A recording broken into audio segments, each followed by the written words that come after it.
दोस्तों तो बात करते हैं व्यायाम के बारे में। व्यायाम यानी एक्सरसाइज। दोस्तों श्लोक देखते हैं, ये चरक संहिता में दिया हुआ श्लोक है दोस्तों।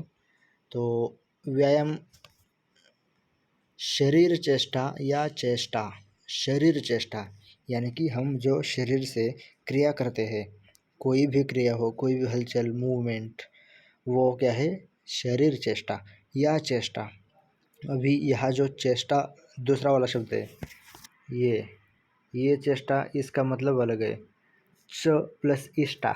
अभी च प्लस इष्टा, इष्टा यानी कि मन को अनुकूल, ऐसी शरीर क्रिया जो अपने मन को पसंद है, अनुकूल है, वो क्रिया। और अगर उस क्रिया से हमें स्थैर्यार्थम बलवर्धिनी, अगर शरीर को वो क्रिया हम कर रहे हैं, वो हमें पसंद है क्रिया, हमारे मन को अच्छी लगती है, और उस क्रिया से हमें स्थैर्य यानी कि हमारा शरीर उस क्रिया से दृढ़ बन रहा है और हमारा शरीर को बल बल वृद्धि हो रही है, यानी कि बल प्राप्त हो रहा है। इसको क्या बोलते हैं, व्यायाम बोलते हैं। देह व्यायाम संख्याता मात्र या ताम समाचरित। और ये व्यायाम जो है वो एक अनुकूल क्वांटिटी में ही करना चाहिए, यानी कि अच्छी मात्रा में, जो हमारे बॉडी को जो हमारी बॉडी टॉलरेट कर सके, ऐसी क्वांटिटी में हमें ये एक्सरसाइज व्यायाम करना है। तो ठीक है दोस्तों, ये व्यायाम के बारे में था थोड़ा ब्रीफ। अभी व्यायाम के जो बेनिफिट्स है वो देखते हैं। लाघवम कर्म सामर्थ्य स्थैर्यम दुख सहिष्णुता दोष क्षयो अग्निवृद्धिश्च व्यायामादुपजायते। दोस्तों अभी व्यायाम जो है उसके फ़ायदे क्या है। व्यायाम करने से हमारे शरीर को लाघवता उत्पन्न होती है। लाघवता यानी कि शरीर हल्का होता है। कर्म सामर्थ्य यानी कि कोई भी कर्म करते समय हमें वो कर्म करने के लिए हम समर्थ बनते हैं, यानी कि हमें शक्ति प्राप्त होती है, कर्म करने की शक्ति प्राप्त होती है। फिर स्थैर्य यानी कि शरीर दृढ़ बनता है, ठीक है। और अपने मन को, शरीर को जो भी दुख होता है, जो कष्ट होता है, वो सहन करने की शक्ति मिलती है, वो सहने की शक्ति मिलती है। फिर दोष क्षयो अग्नि वृद्धिश्च, जो वार्ड मतलब जो प्रकोपित, जो वृद्धि, जिन दोषों की वृद्धि हुई है, जो प्रकोपित दोष है वो क्षीण होते हैं, उनका क्षय होता है। और अग्नि, जो जाठराग्नि है, वो प्रदीप्त होता है, जाठराग्नि की वृद्धि होती है। व्यायाम अदुपजायते। दोस्तों हमने व्यायाम का वर्णन देखा। व्यायाम का वर्णन क्या था, शरीर चेष्टा यानी कि शरीर की ऐसी चेष्टा जिसकी वजह से हमें स्थैर्य, दृढ़ता प्राप्त हो रही है, अपने बॉडी को बल प्राप्त हो रहा है, और वो क्रिया हमारे मन को पसंद है, और उसको क्या बोलते हैं, व्यायाम बोलते हैं।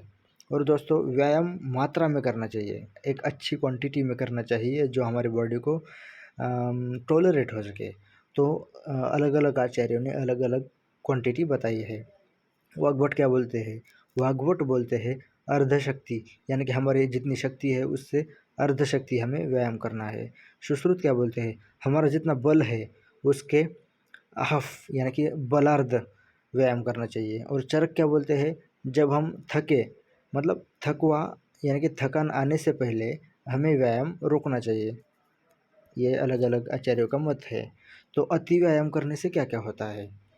दोस्तों देखो, श्रम क्लम क्षयस्तृष्णा रक्तपित्तम प्रतामकः अति व्यायामतः कासो जोरश्चर्दिश्च जायते। दोस्तों अधिक व्यायाम करने से क्या होता है, श्रम यानी कि थकान, थकान आती है। क्लम, क्लम यानी कि क्या होता है, कष्ट, श्रम क्लम दोस्तों थकवा। और मन इंद्रिय, जो भी हमारे ज्ञानेंद्रिय है, कर्मेंद्रिय है, उनको श्रम कष्ट उत्पन्न होता है, ठीक है दोस्तों। फिर जो रक्तपित्तम, रक्तपित्त व्याधि है, वो रक्तपित्त व्याधि उत्पन्न होती है। प्रतमक, प्रतामक यानी कि प्रथमक श्वास, ठीक है दोस्तों, प्रथमक श्वास होता है। फिर ज्वर, ज्वर यानी कि हमें फीवर भी आता है। छर्दी यानी कि वोमिटिंग, एमेसिस, ठीक है। फिर कास, खांसी आ सक कास भी होता है। फिर अति व्यायामतः क्षय, तृष्णा, प्यास लगती है, जो हमारे धातु है, हमारे बॉडी में सप्त धातु है, रस रक्त मांस मेद अस्थि मज्जा शुक्र, उनका क्षय होता है और प्यास लगती है। हमारे इंद्रियों को, मन, हमारा उभय इंद्रिय, हमारा कर्मेंद्रिय, ज्ञानेंद्रिय, सबको कष्ट उत्पन्न होता है। क्षय, रसादि धातु जो है उनका क्षय होता है, प्यास लगती है, रक्त पित्त व्याधि उत्पन्न होता है, हमारी सांस प्रतामक होती है। अति व्यायामतः कासो शोर जोरश्छर्दिश्च जायते, यानी कि कास होता है, जोर होता है, छर्दी, इमेसिस, इतने सब इसके दुष्परिणाम है अति व्यायाम करने के। दोस्तों अब देखते हैं व्यायाम के लक्षण क्या है। जब हम एक्सरसाइज कर रहे हैं तो हमें क्या क्या फील होगा। तो दोस्तों स्वेदागमः श्वासवृद्धिर्गात्राणां लाघवं तथा हृदयाद्युपरोधश्च इति व्यायामलक्षणम, यानी कि स्वेद यानी कि पसीना, स्वेदागमः, स्वेद आगम यानी कि आना, पसीना आता है, श्वास जो है उसकी वृद्धि होती है, श्वास वृद्धि, ठीक है। गात्राणाम लाघवम यानी कि अपना जो गात्र यानी कि अपने बॉडी के जो ऑर्गन्स है, एक्सटर्नल ऑर्गन्स, तो लिम्स जैसे अपर एंड लोअर लिम्स, ये लाघव यानी कि हल्के हो जाते हैं, इनको लाघवता उत्पन्न होती है, ठीक है। पसीना आता है, श्वास वृद्धि होती है, श्वास बढ़ता है, गात्र लाघव हो जाते हैं। फिर हृदय में अवरोध होता है क्योंकि उसकी टैकीकार्डिया होता है, उस टाइम पे हमारी बीट्स बहुत बढ़ती है, श्वास वृद्धि होती है, हृदय हार्ट बीट्स बढ़ती है, तो क्या बोला है, हृदय में अवरोध उत्पन्न होता है। ये व्यायाम के लक्षण है दोस्तों।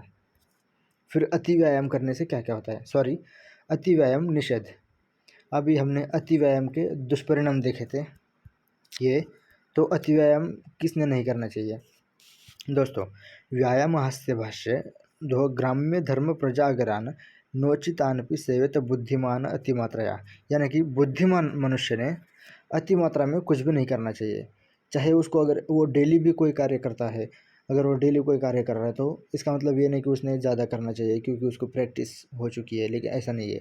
अगर कोई बुद्धिमान मनुष्य है तो उसने सोच समझ के हर काम करना चाहिए, उसने अति व्यायाम नहीं करना चाहिए, ज़्यादा हंसना नहीं चाहिए, हास्य भाष्य यानी ज़्यादा बोलना नहीं चाहिए, ग्राम्य धर्म यानी कि स्त्री संग, प्रजागरान यानी कि जागरण नहीं करना चाहिए, रात को जागना नहीं चाहिए, ठीक है दोस्तों। फिर ये नोचितानपि सेवेत, तो दोस्तों ये जो क्रिया ये बताई है, व्यायाम, हास्य भाष्य, स्त्री संग, रात को जागना, ये सारी क्रियाएं अति मात्रा में नहीं करनी चाहिए। एक बुद्धिमान मनुष्य ने कम से कम, अगर कोई पागल है तो वो कर सकता है क्योंकि वो पागल है, लेकिन बुद्धिमान मनुष्य ने ये सब निषेध है उसके लिए। तो दोस्तों अभी देखते हैं व्यायाम के लिए अयोग्य व्यक्ति, यानी कि कॉन्ट्रा इंडिकेटेड, यानी कि कॉन्ट्रा इंडिकेशंस, कि कौन से व्यक्ति ने इसको, कौन सा व्यक्ति इसके लिए कॉन्ट्रा इंडिकेटेड है। तो देखते हैं अति व्याय अति व्यवाय भाराध्वकर्मभिश्चातिकर्षिताः क्रोधशोकभयायासया क्रांता ये चापि मानवाः बालवृद्धप्रवाताश्च ये चोच्चैर्बहुभाषकाः ते वर्जयेयुर्व्यायामं श्रुतिस्तास्त्रुश्रिताश्च ये। दोस्तों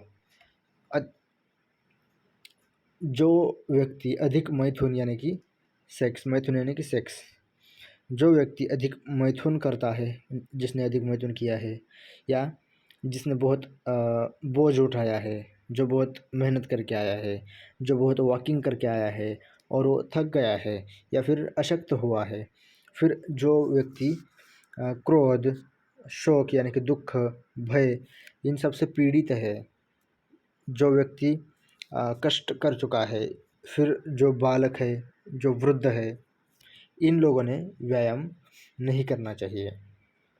फिर जो व्यक्ति वात प्रकृति का है उसने भी नहीं करना चाहिए व्यायाम। फिर जो बहुत ज़ोर ज़ोर से बोलता है, ठीक है, जो बहुत ज़ोर से बोलता है उसने भी नहीं करनी चाहिए एक्सरसाइज।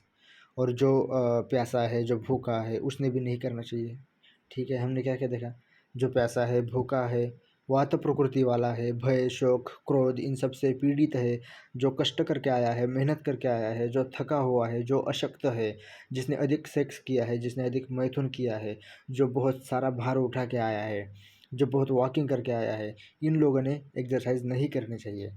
तो दोस्तों ये कुछ पॉइंट्स थे व्यायाम के बारे में, एक्सरसाइज के बारे में। तो हमने ब्रीफ में देख लिया है चरक संहिता अध्याय 7वां, इसमें हमने देखा ये।